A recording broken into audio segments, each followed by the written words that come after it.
আমি এটা ও করিয়েই ছাড়ব। I will do it. ওকে?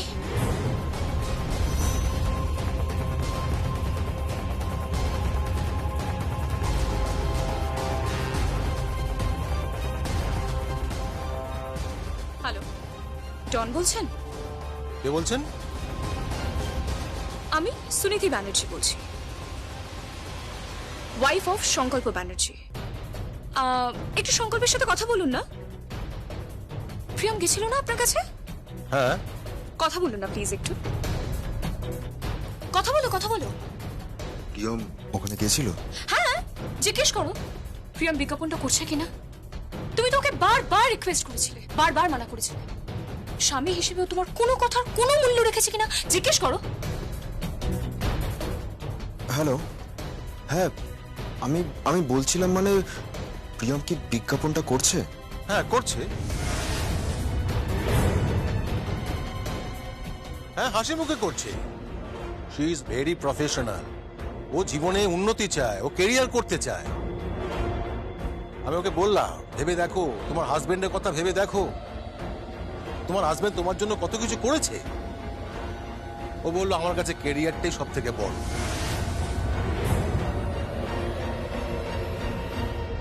আমি ওকে বললাম এখন তুমি যে প্রোডাক্টগুলো সাইন করেছো তোমার স্বামী জানে? ও বলেছে আমাকে মিথ্যে বলে লুকিয়ে সাইন করানো হয়েছে। সরি, আমার মনে হয় আপনাদের দুজনের দুটো পথ হয়ে গেছে। প্লিজ ওকে ভুলে যা। ওকে ওর ক্যারিয়ার করতে দিন, মডেলিং জগতের নক্ষত্র হতে দিন। পরে হয়তো সিরিয়াল সিনেমায় চান্স পেলেও পেয়ে যেতে পারে। আজকাল তো মডেলরা খুবই সিনেমা করছে। ছেড়ে দিন, আপনি ওকে ছেড়ে দিন। আপনি বরং সুনীতি ব্যানার্জিকে নিয়ে সংসার করুন। এক মিনিট, আপনি ফোনটা কাটবেন না।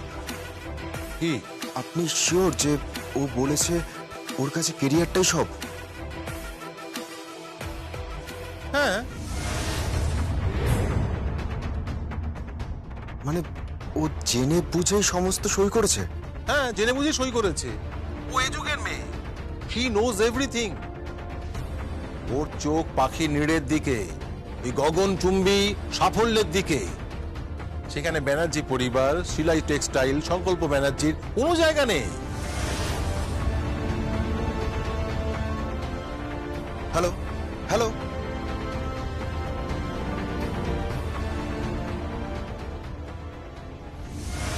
কি বললো?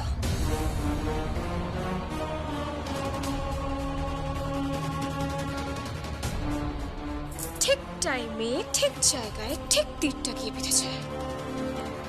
প্রিয়ম, আর মনে হয় এই বাড়িতে তোমার থাকা হবে না। I feel pity for you.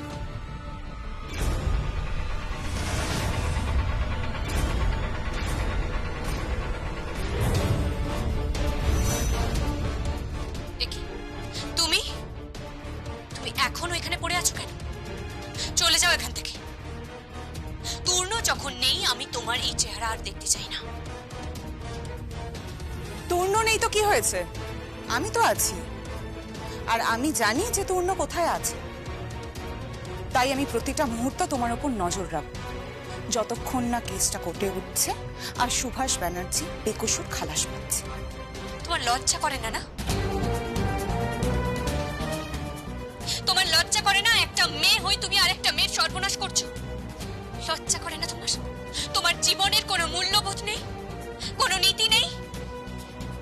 তুমি কি? তুমি মানুষ নাকি একটা পশু? মুখ সামনে কথা বলবে।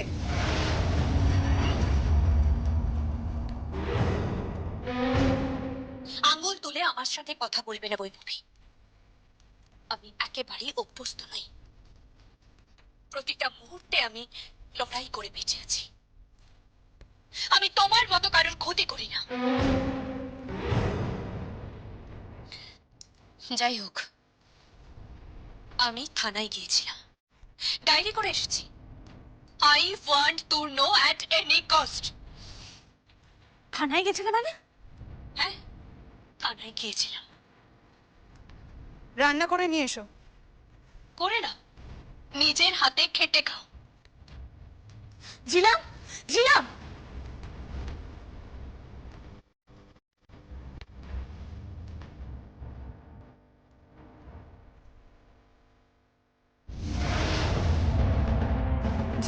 গেছে, ডায়েরি করে এসেছে। আপনি কোনো খোঁজ পেলেন তূর্ণ কোথায়? না, ও চলছে, চিরুনি তলাশি চলছে। যেখান থেকে হোক ওকে খুঁজে পাবে, যেভাবে হোক। একবার যদি টের পেয়ে যায় তূর্ণ আমাদের কাছে নেই, আমরা জানি না তূর্ণ কোথায়, তাহলে কিন্তু মুশকিল হয়ে যাবে। আপনি কিন্তু কেসটা হেরে যাবেন, আপনার জেল হবে। না, এত দূর এগিয়ে এসে আমি পিছু হটতে পারবো না। তীরে এসে তড়ি ডুবুক, এটা আমি চাইব না। আমি যেভাবে হোক তূর্ণকে খুঁজে পার করবই। তুমি কিছু চিন্তা করো না, ওইভাবে ঝিলমের ওপর নজর রাখো। আর ওই ঘর তুমি কিছুতেই ছাড়বে না, কিছুতেই না। চিন্তা করবেন না, আমি এই ঘর কিছুতেই ছাড়ব না, কিছুতেই না।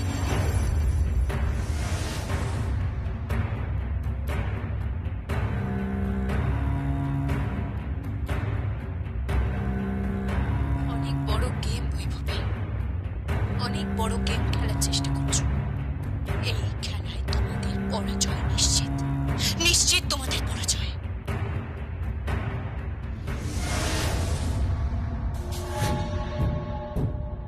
সংকল্প, কি ব্যাপার? তুমি এই ঘরে ঢুকেছো কেন? কেন? এটা তো আমারই বেডরুম। Come on Priyam. এই, কোনটা তোমার বেডরুম? বেরিয়ে যাও, জাস্ট বেরিয়ে যাও প্রিয়ম। হাত ছাড়ো সুনিধি, আমার হাত ছাড়ো, হাত ছাড়ো, হাত ছাড়ো, হাত ছাড়ো সুনিধি, হাত ছাড়ো, লাগছে, হাত ছাড়ো। কি করছো? কি হচ্ছে সব?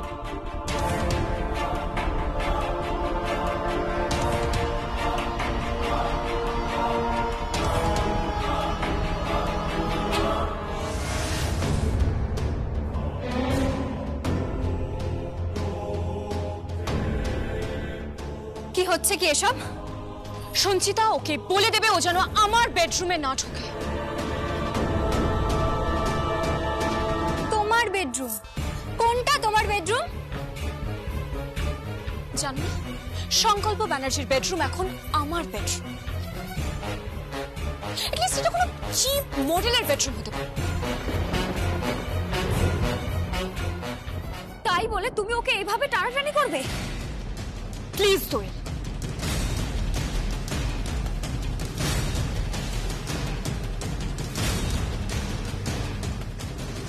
দু নৌকায় পা দিয়েছো। হয় তুমি তোমার বাবা মার সাইডে থাকো, আর নয় তুমি প্রিয়মের সাইডে থাকো। একটা কথা মাথায় রাখো দোয়েল, আমি কিন্তু স্বয়ং শালঙ্কারা ব্যানার্জিকেও ফুটপাতে নামিয়ে হকারি করাচ্ছি। বেশি পায়তারা তুমি করবে না, বেশি পায়তারা করলে না তোমার সাথে কি হতে পারে তুমি জানো না। আমার উপর বেশি চোখ রাঙিও না, আমি কিন্তু প্রিয়ম নই যে সহ্য করে যাব। দোয়েল, ঠিক করে কথা বলো।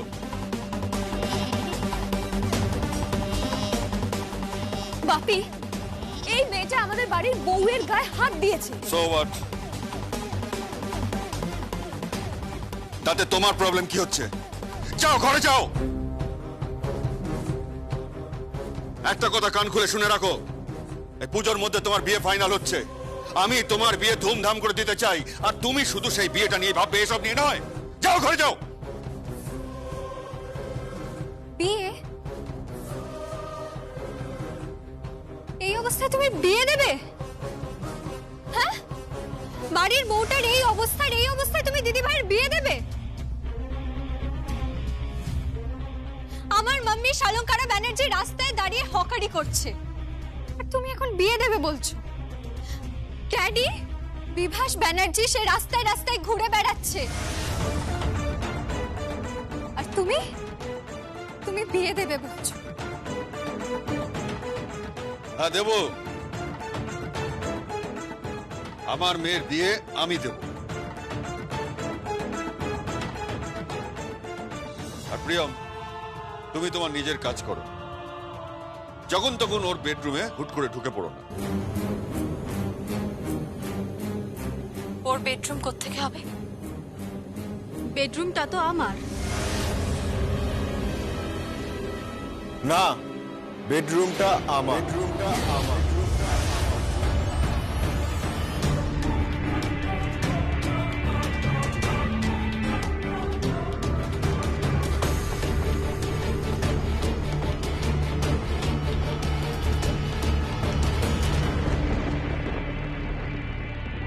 সংকল্প, তুমি এসেছো?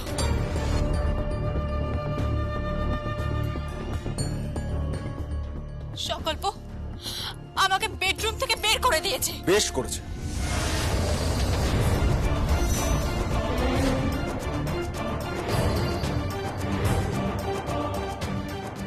বেশ করেছে। তুমি তো জানতে না ডনের এগ্রিমেন্টে কি কি লেখা আছে? তুমি তো সব জেনেই সাইন করেছিলে এগ্রিমেন্টে।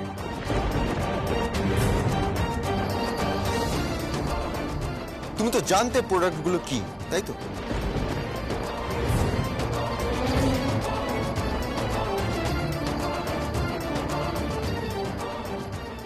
কে বলেছে? ডন নিজে বলেছে। আমার সঙ্গে ডনের কথা হয়েছে। ডন সমস্ত সত্যি কথাটা আমাকে বলেছে। তোমার কাছে তোমার স্বামী, তোমার শাশুড়ি, তোমার পরিবারের কোনো ইম্পর্টেন্স নেই।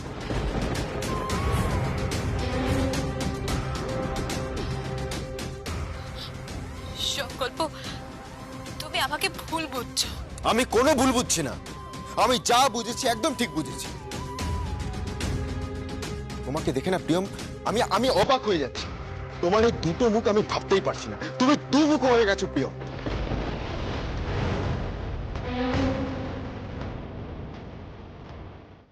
মাইন্ড ইওর ল্যাঙ্গুয়েজ সংকল্প ব্যানার্জি।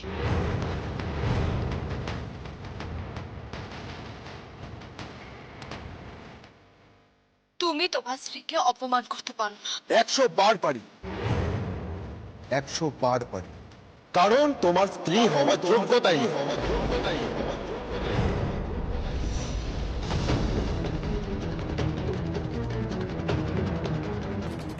আর তুমি যদি বাড়িতে কোনো প্রবলেম ক্রিয়েট করার চেষ্টা করো না প্রিয়ম,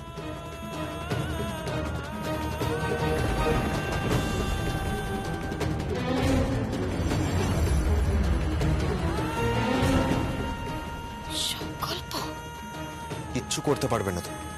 তুমি জাস্ট কিচ্ছু করতে পারবে না ওরকম 2-3টে প্রোডাক্টে শুট করে। জীবনে কিচ্ছু করতে পারবে না। তুমি শুধু নিজের পজিশন হারাবে, নিজের স্বামীর কাছে, সমাজের কাছে এবং নিজের পরিবারের কাছে।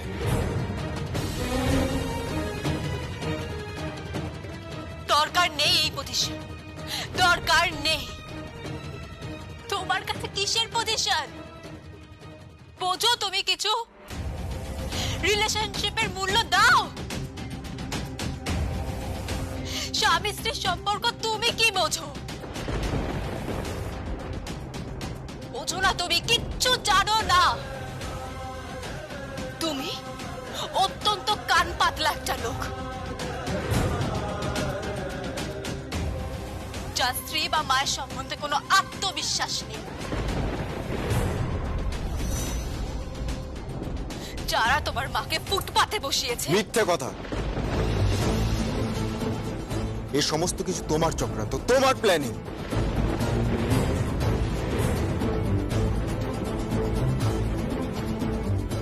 আমাকে সমস্ত কিছু কাকাই দেখিয়েছে। কে দেখিয়েছে? কাকাই আমাকে সমস্ত পেপারস দেখিয়েছে। সেই সময় তো তুমি কোম্পানির এমডি চেয়ারে ছিলে। তুমি কত রকম প্ল্যান করেছিলে। আর তুমি এখন সমস্ত কিছু হারিয়ে মডেলিং ওয়ার্ল্ডে যাচ্ছ। এখন তুমি মুম্বাইতে যাবে। উপরে ওঠার জন্য যতটা নিচে নামতে হয় তুমি ততটাই নিচে নামবে।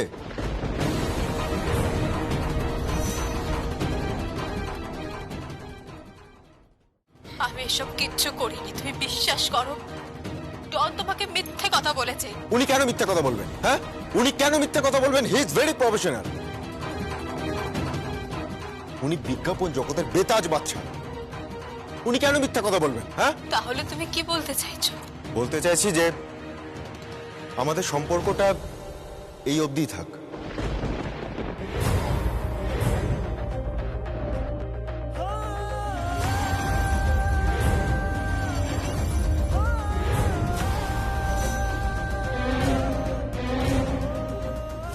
সংকল্প, এসব তুই কি বলছিস ভাইয়া? তুই কিন্তু ভুল করছিস, তুই কিন্তু খুব বড় ভুল করছিস। আমি কিচ্ছু ভুল করছি না,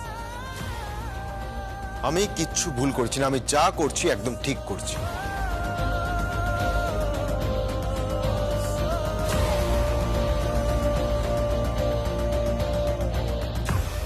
এক মিনিট সংকল্প ব্যানার্জি, তুমি আমাকে বাড়ি থেকে তাড়িয়ে দিচ্ছ, কিন্তু এই বাড়ি আমি ছাড়বো না। এই বাড়িতে থেকেই আমি মডেলিং করব, আমি স্টার হব, সুপারস্টার হব। একদিন আমার মাথার উপরে স্পটলাইট থাকবে, অটোগ্রাফ শিকারীরা আমাকে ছেকে ধরবে, আর সেই ভিড়ের মাঝখান থেকে তুমি আমার অবধি পৌঁছতে পর্যন্ত পারবে না। এই কথাটা আমি তোমাকে বলে রাখলাম। আরে ছাড়ো ছাড়ো, বড় বড় কথা, ছেঁড়া কাতায় শুয়ে লাখ টাকা সব, এই সমস্ত শুনতে ভালো লাগে না। এই সমস্ত অন্য জায়গায় বলো। হ্যাঁ যাও, এখন আমার জন্য কড়া করে কফি নিয়ে এসো। সংকল্প আয়, চলো শুনে। Come on, darling.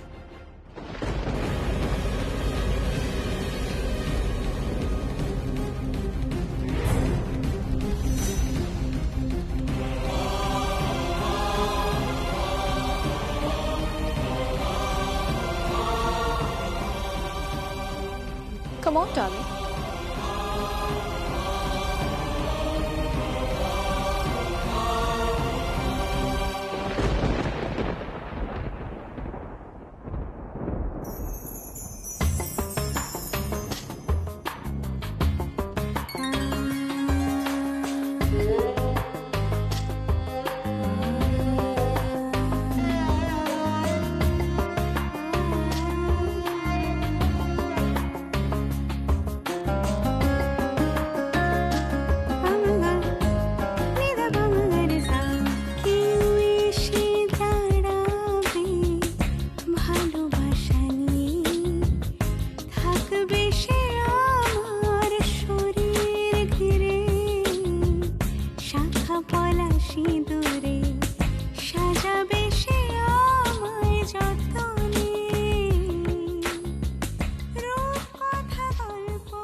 তুমি তোমার স্ত্রীকে অপমান করতে পারো না। 100 বার পারি, 100 বার পারি, কারণ তোমার স্ত্রী হওয়ার যোগ্যতাই নেই।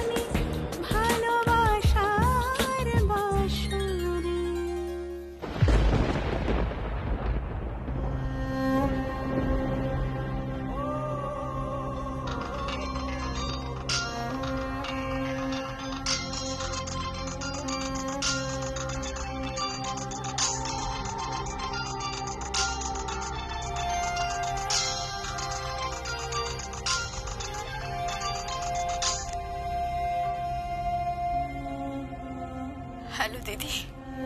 কিরে, সংকল্প ঠিক আছে? তুই ঠিক আছিস? ঠিক নেই দিদি, ভেঙে গেল সংসারটা। আমার চোখের সামনে একটা অন্য মেয়ে আমার স্বামীর হাত ধরে ঘরে চলে গেল। এত ভাবিস না, সবকিছু আবার ঠিক হয়ে যাবে। কি করে ঠিক হবে দিদি, কি করে ঠিক হবে? এভাবে হয় না, বিশ্বাস চাই তো নেই, তাহলে সম্পর্কটা ঠিক থাকবে কি করে? যেখানে বিশ্বাস থাকে না সেখানে সম্পর্ক থাকে না, থাকে না। আবার সব ফিরবে বোন, বিশ্বাস ফিরবে, তুইও সফল হবি বোন। তুই দেখিয়ে দিবি মেয়েরা কোনো অংশে পিছিয়ে নেই। শুধুমাত্র একটা ছেলে তাকে রিজেক্ট করে দিল, ব্যাস সে রায় দিয়ে দিল, সেন্টেন্স হয়ে গেল যে সে তার বউ হতে পারে না। সব ঠিক হয়ে যাবে বোন, তুই একদম ভাবিস না। দরকার পড়লে আমরা আদালতে যাব। কি বলছিস দিদি? হ্যাঁ, সংকল্প ব্যানার্জিকে তো তোকে তার স্ত্রীর মর্যাদা দিতেই হবে, আর কেস লড়বে তোর দিদি।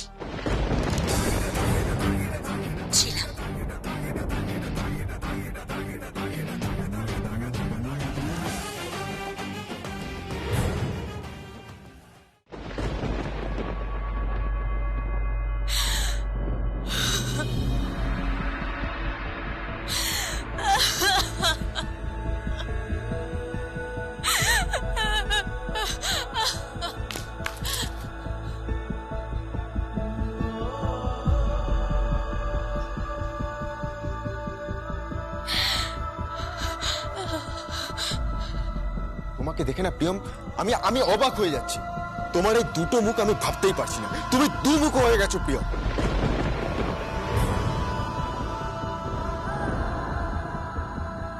তুমি তোমার স্ত্রীকে অপমান করতে পারো না। 100 বার পারি, 100 বার পারি, কারণ তোমার স্ত্রী হওয়ার যোগ্যতাই নেই।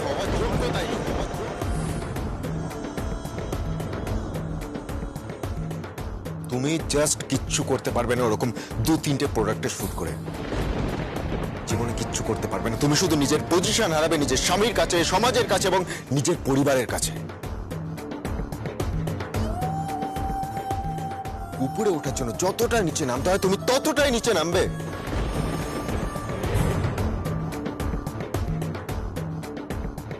আমাদের সম্পর্কটা এই অবধি থাক।